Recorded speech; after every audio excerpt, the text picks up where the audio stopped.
자, 여러분 안녕하십니까? 자, 드디어 이제 세무사 시험이 한 일주일 정도 앞으로 다가왔습니다. 자, 재정학 공부 잘 마무리하고 계신가요? 제 수업을 꾸준히 기본 강의부터 따라오셨으면 중요한 포인트 중심으로 점수를 확보할 수 있기 때문에 원하는 아무리 어렵게 나오거나 해도 안정적인 점수인 뭐 7, 80점 이상은 쉽게 받을 수 있어요. 그 나머지는 여러분들이 문제를 얼마나 많이 풀었는가 하면서 정리를 잘 해주셔야 됩니다. 자, 이번 시간에는 마무리 특강을 해서 쫙 하기보다는 잘 따라오셨겠지만 지치고 힘든 상황이기도 할 것 같고요. 그래서 시험 문제에 출제되는 포인트 간단하게 한 50개 정도 제가 소개해 드리려고 합니다. 이 파일은요, 우리 네이버에 짱박사 재정학 스터디에 올려놓을 테니까 여기 나와 있는 내용은 별거 없고요. 중요한 출제 포인트를 우리가 최근 15년간 분석을 해서요, 비중별로 나타낸 거니까 한번 그걸 중심으로 내가 놓치는 게 있는가 한번 보시면 좋을 것 같습니다. 자, 그래서 전체적인 출제 경향에 대해서 말씀드리고 우리가 우선순위로 준비해야 될 A급, B급, C급 이렇게 말씀드릴게요. 그것보다는 이제 한 우리가 40문제니까 40문제보다는 좀 많게 50문제 중요한 토픽들 챙겨야 될 거 말씀드리도록 할게요. 오케이? 자, 우선 최근 출제 경향을 보면 조세 파트가 뭐 당연하지만 빈도가 올라가고 있어요. 그래서 매번 소득세, 부가세, 뭐 법인세 중심으로 잘 나오고요. 조세와 관련한 바람직한 조세 그것까지 하면 거의 25는커녕 한 3, 40%까지 올라간다 볼 수가 있습니다. 그 다음에 이제 후생경제 관련해서요. 계약곡선이 나오긴 하는데 약간 어렵긴 하니까 뒤로 밀어달라고 말씀을 드렸고요. 자주 나오진 않습니다. 전체적인 후생 정리라든가 후생경제학 제1, 2정리, 보상의 원리, 차선의 이론 자주 출제되고요.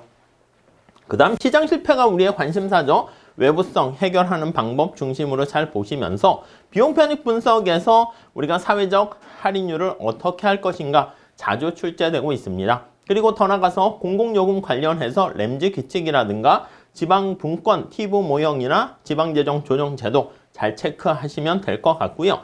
최근에 재정 적자가 이제 심각해지고 있어서 케인즈랑 고전학파의 생각이 다르죠. 특히 리카르도 등가 정리를 중심으로 해서 봐주시면 좋겠습니다. 자, 출제 포인트는 주로 이렇게 나와 있는 헤이그 사이먼즈의 포괄소득세부터 쭉 이렇게 정리를 했고요. 뭐 카페에 자료 올려놓을 테니까 보시죠. 그래서 이렇게 신유형이라 해가지고 제목 정도 보시고 어떤 문제로 출제가 되는구나. 중요한 내용이 뭐다. 그것들 잘 체크하시면 좋겠습니다. 그리고 이제 앞으로 계속 나오는 문제가 이제 조세 파트는 역시 계산 문제는 출제될 수 있을 거고요. 근데 너무 완전 경쟁을 중심으로 한 조세 전가 귀착 그리고 사회적 후생 손실, 조세 수입 그런 걸 잘 보시고 뭐 독점까지는 상황이 되시는 분들만 하셨으면 좋겠습니다. 자, 그래서 구체적인 내용을 한번 하나씩 체크해 보도록 할게요. 여기 나와 있는 것처럼 A급 필수 고득점의 핵심이 되는 거 약간 퍼센트지가 60% 정도로 절반 정도 약간 할애를 했고요. B급 공공선택 이런 거 다 중요한 얘기죠. 여기 나와 있는 것처럼 EITC 그리고 지방분권, 티브 이런 것들 한 30% 비중이고요. 뭐 C급이라 하긴 그래요. 근데 이제 공공재에서 클럽제라든가 관료제 모형, 뭐 여러 가지 사회보장제도의 빈곤 함정 이런 것들이 많이 출제됩니다. 자, 우선 A급과 관련해가지고 우리가 이렇게 25개 토픽 이 제목들 한번 체크해서 정리해 주셔야 됩니다.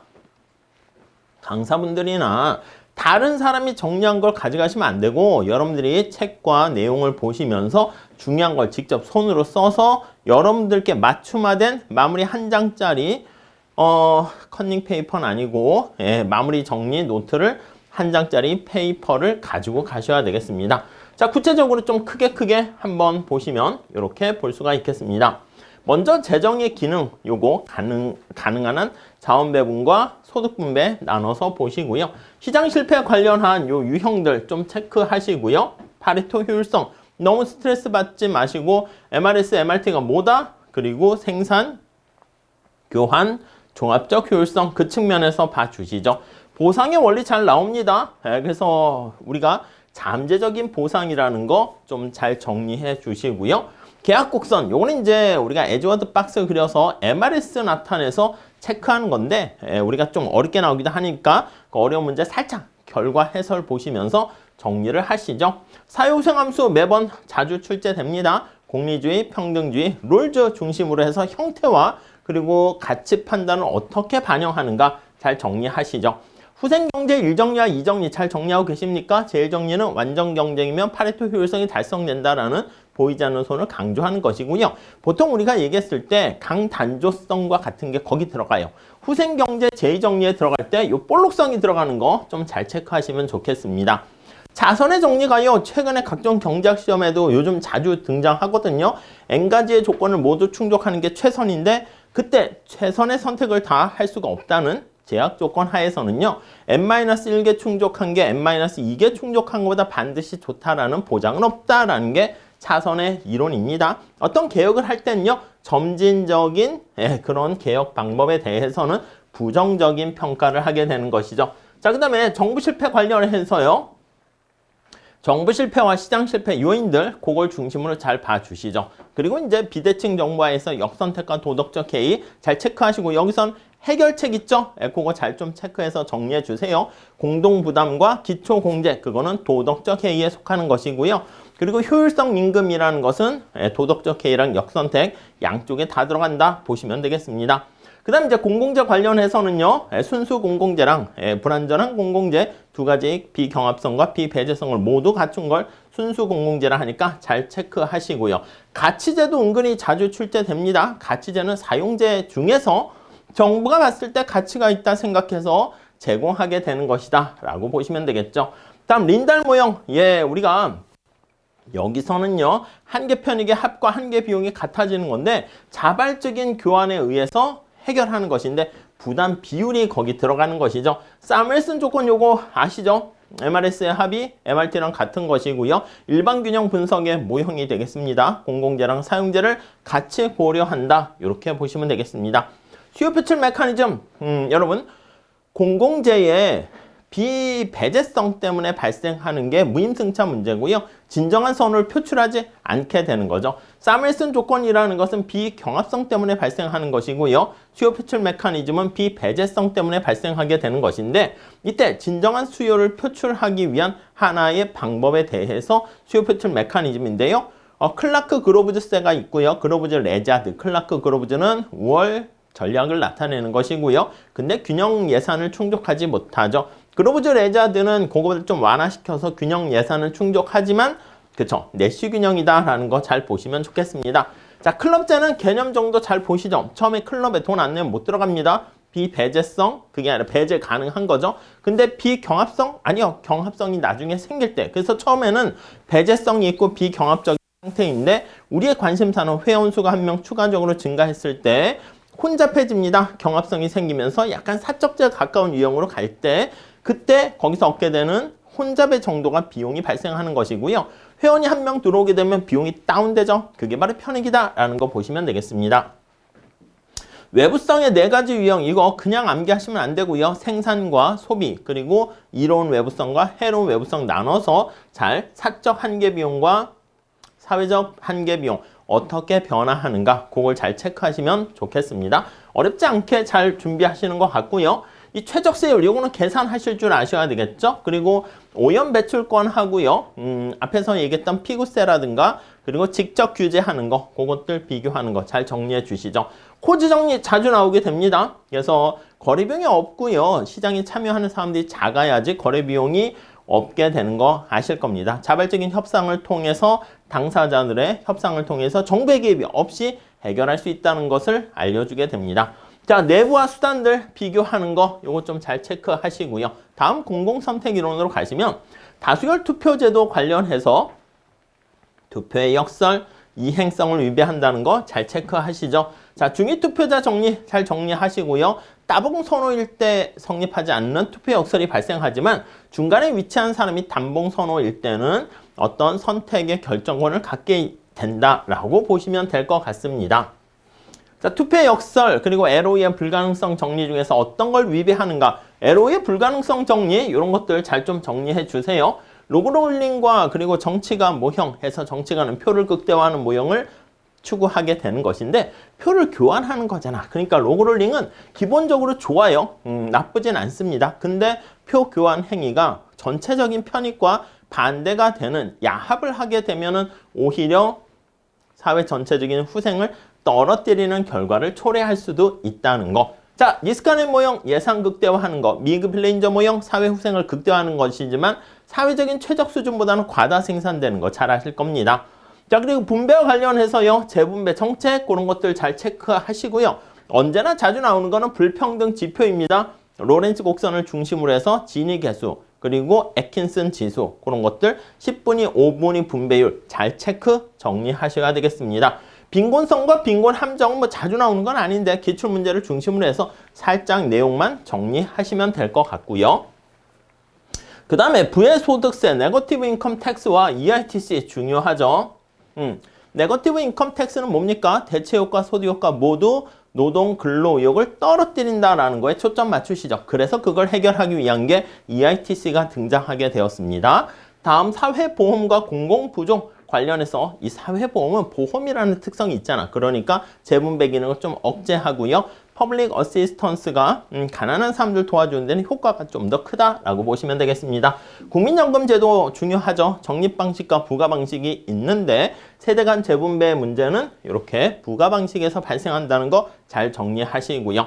그 다음에 이제 국민연금이라든가 그런 것들이 관련해서 저축에 어떤 영향을 미치는가 그게 우선 중요합니다. 노동에 미치는 효과는 그냥 암기하시고요. 물론 저축에 미치는 효과도요.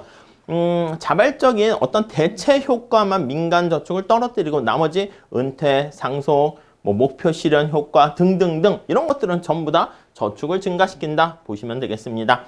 여기 학자 이름 여러분 잘 보셔야 됩니다. 정부 지출과 관련한 팽창 모형과 관련해서 삐꼭 와이즈만을 중심으로 해서 바그너 법칙, 삐꼭 와이즈만 뭐 등등등 해가지고 학자 이름 있죠? 북캐논까지 해서 잘 정리해 주세요. 비용 편익 분석과 관련해서 보상의 원리 그리고 비용 편익 분석의 판단 기준 순편익의 현재 가치랑 그리고 내부 수익률법 그런 것들 잘 좀 체크해 주시면 좋겠습니다. 그리고 외부적인 부수적인 피해가 발생했을 때 이거를 편익의 감소로 보느냐 비용의 증가로 보느냐에 따라서 결론이 달라지는 거 비용 편익 비율법 이렇게 해서 정리하시고요. 사회적 할인율 요거 보시면은요.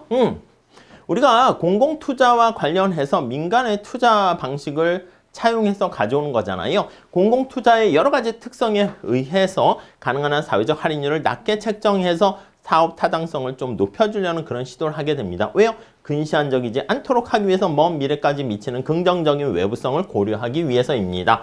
자, 재정 적자와 관련한 정부의 국가 채무 관련해서 우리가 문제가 되고 있어서 정부 지출을 팽창해서 확장하게 되는 경우인데 고전학파는 정부야 개입하지 마라 이쪽이고요. 케인즈는 승수효과 생각해가지고 개입하면 좋다 이렇게 얘기하는 것이죠. 근데 고전학파 중에서 구축 효과를 강조하는 쪽이 프리드만을 중심으로 한 통화주의자가 되고요. 새고전학파에 해당하는 리카르도 등가 정리 이거는 아무것도 정부 개입하지 마 이렇게 강하게 얘기하는 것이죠. 국제부담과 관련해서요. 우리가 러너 같은 경우는 나눠 보셔야 됩니다. 내부 채무와 외부 채무로 나눠 보셔서 특히 내부 채무는 상관없는데 미래 세대로 전가가 안 되는 건데 외부 채무일 경우에는 그 돈을 빌린 걸 가지고 투자에 사용되었는지 소비에 사용되었는지에 따라서 미래 세대로 전가가 되는가 안 되는가 그거 잘 정리하시면 좋겠습니다.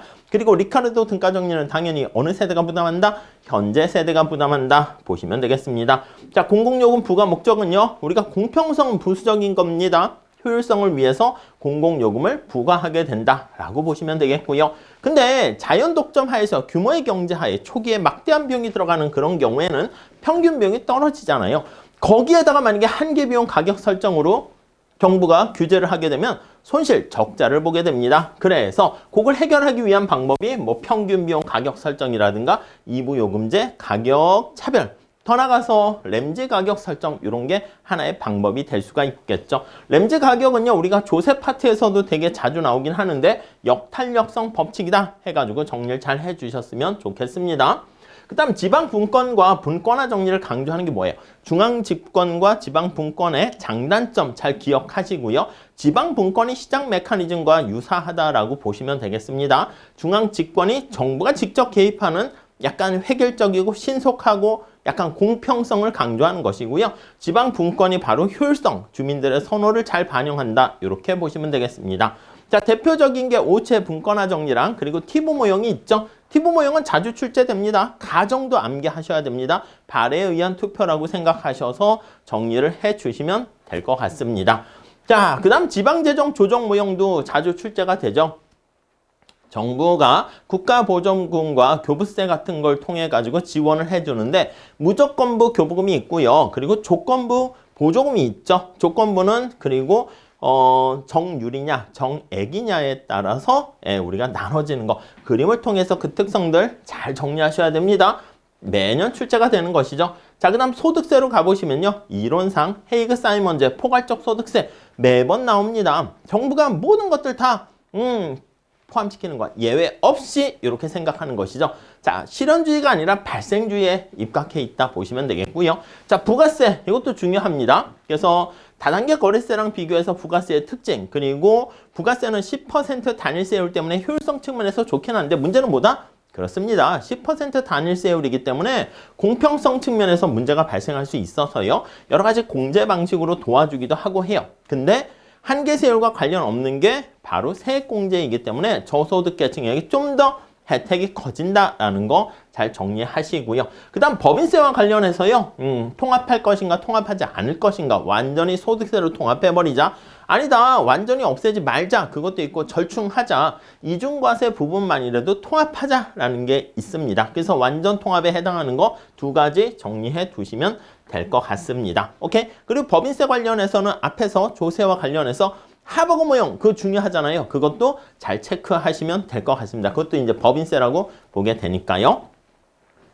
자, 그 정도가 이제 50개 토픽으로 봤고요. 조금 더 하셔야 돼요. 특히 계산 문제에서 여기 나와 있는 거 사물슨 조건, 피구세, 램지 규칙, 비용 편익 분석, 그리고 노동 공급에 미치는 효과 이런 거, 대체 효과, 소득 효과 그걸 좀 잘 정리해 주시면 좋겠고요. 수리적인 문제는 여러분들이 어디까지 풀 것인가만 잘 체크하고 넘어가시면 좋을 것 같습니다. 개인적으로는 여러분들의 수준과 상황에 따라 다르지만 후생 경작의 계약 곡선은 좀 힘드니까 버리시고요. 대신 공공재 외부성 잘 정리하시고 조세 파트에서 조세 수입과 사회적 후생 손실 그걸 중심으로 잘 체크해 주시죠. 그리고 이 함정형 체크 포인트 여러분들이 하셔야 됩니다. 여러분들이 객관식 문제를 전체로 푸신 다음에 요거는 내가 알았었는데 까먹네. 기억이 가물가물하네. 그런 것들을 한 줄 쓰셔가지고 마무리 정리에 가져가시면 되게 좋을 것 같습니다. 오케이? 그렇게 정리를 하시죠.